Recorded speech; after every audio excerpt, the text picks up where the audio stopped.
नमस्कार, मेरा नाम है महिमा केशव परदेसी। मुझे असाइनमेंट का टॉपिक दिया गया है theories and model in social group पर। मैं उसका परिचय देना चाहती हूँ। सामाजिक समूह कार्य अन्य पुरुषों के साथ आवश्यक और महत्वपूर्ण अंतर क्रियाओं में निरंतर विकासशील मनुष्य के रूप में मनुष्य के विचार पर आधारित है। वह दूसरों के आकार लेता है और दूसरों को आकार भी देता है। बुनियादी जरूरतों के अलावा उसे एक महत्वपूर्ण व्यक्ति होते हैं और भाग लेने के लिए संबंधित होना चाहिए। इस इंसान को जरूरतों को पूरा करने के लिए और जीवन में असंतोष और निराशा के निपटने के लिए मदद की आवश्यकता होती है। सामाजिक समूह कार्य अभ्यास निर्देशित समूह अंतर क्रिया के माध्यम से व्यक्ति के व्यक्तिमत्व के विकास भी सुविधा प्रदान करता है। वैसे ही सहायता तभी संभव है जब अंतरक्रिया में माध्यम से समूह की क्षमता का उपयोग होता है। इस प्रकार समूह व्यवहार को समझना अपरिहार्य है और समूह में इसका अत्यधिक महत्व है। और अब हम इस अध्याय में वर्तमान प्रयास सामाजिक समूह कार्य के विविध सिद्धांतों और मॉडलों पर चर्चा करने वाले हैं। हमारा टॉपिक है सामाजिक समूह कार्य के सिद्धांत। हम देखने वाले हैं थ्योरी एक प्रशासकीय या वैज्ञानिक रूप से स्वीकार्य सामान्य सिद्धांतों या तथ्यों के समूह है जो घटकों के समझाने के लिए और पेरा किया जाता है। उदाहरण के लिए हम उदाहरण देते हैं। सोशल लर्निंग थ्योरी वर्णन करती है कि मानव व्यवहार पर्यावरण सामाजिक और व्यक्तिगत कारणों का उत्पादन कैसे है। समूह कार्य के संदर्भ में सिद्धांत व्यक्तियों को समझने के लिए वैज्ञानिक रूप से स्वीकृत संपूर्ण तथ्यों का या कथनों पर आधारित है। इसलिए हम समूह कार्य व्यक्तियों को और समूहों के उदार सिद्धांत पर आधारित हम इस बारे में आधारित सिद्धांतों पर चर्चा करेंगे। हम अभी देखेंगे व्यक्तिगत गतिशीलता का सिद्धांत। एक सामाजिक समूह कार्य में मनोवैज्ञानिक सिद्धांत और सांस्कृतिक घटकों के समान साथ सामाजिक मनोवैज्ञानिक और समाजशास्त्र के ज्ञान के आधार पर समझा जा सकता है। बचपन के शुरुआती में हमें अनुभव का महत्व, मैं आपको बचपन के अनुभव का महत्व बताना चाहती हूँ। एक बच्चा गुरु से एक रिश्ते से संलग्न होता है, यानी केवल माँ के साथ बातचीत करता है। बाद में वह माँ के बाहर दूसरों के साथ भी बातचीत करता है, शुरू कर देता है।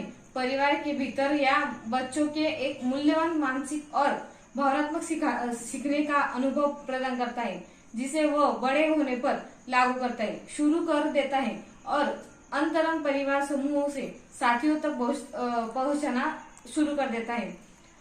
इस प्रकार इन अनुक्रमों का व्यक्तिगत विकास पर बहुत प्रभाव पड़ता है।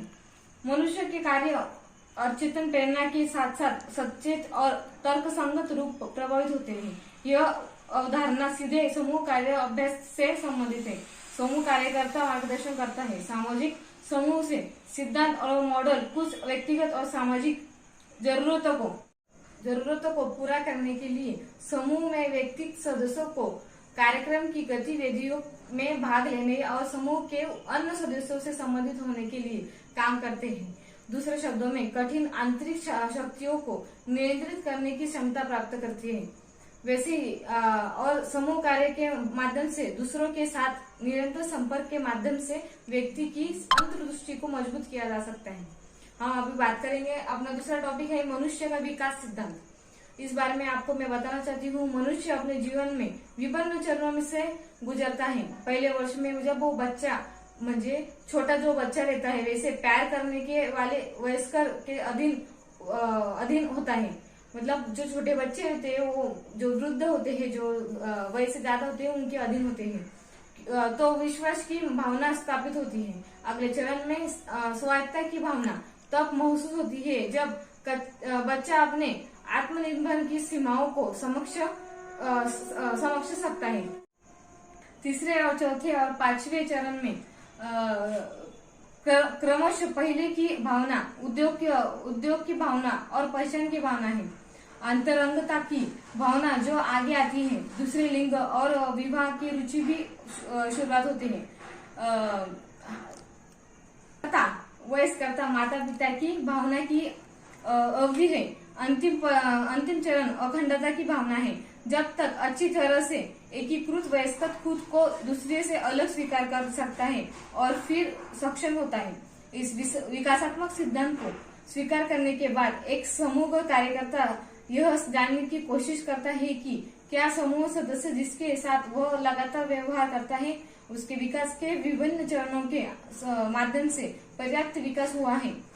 उसे अपने कुछ नकारात्मक अनुभवों को प्राथमिक समूह से संबंधित होता है जहां उसका जन्म होता है। मैत्री समूह और महत्वपूर्ण हित समूह है। बचपन के दौरान में प्राथमिक समूह या परिवार एक मौलिक भूमिका निभाता है। किशोर अवस्था में दोस्ती समूह सबसे महत्वपूर्ण होता है।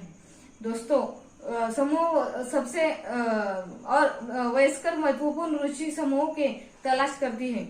वयस्कता में एक व्यक्ति एक नया परिवार बनाता है, माता पिता बन जाता है और भूमिकाओं को उलटने का अनुभव करता है। एक सामाजिक समूह कार्यकर्ता समूह के सदस्य की जरूरतों को पूरा करता है, इसलिए एक ही तर्क लागू कर सकता है।